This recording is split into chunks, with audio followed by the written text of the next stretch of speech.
तो मित्रों स्वागत है फरीथी अपना एक मिनी व्लॉग में। तो आज आपने निकली गया छे कठवाड़ा जवा माटे।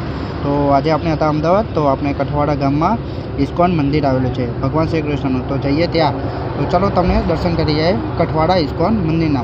तो आपणे गाम में पहोंची गया छीए अने धीमे धीमे हवे आपणे भाईबंधो साथे जई रह्या छीए कठवाड़ा तरफ। कठवाड़ा तरफ आ गाममांथी अंदर जईशुं एटले 1 થી 2 किलोमीटरनो रस्तो छे। त्यां आवे छे आपणे कठवाड़ा मंदिर। तो त्या आगे भगवान श्री कृष्ण मंदिर है। तो मिनी व्लॉग जोता रहो। आपणे पहुंची गया छे कठवाड़ा।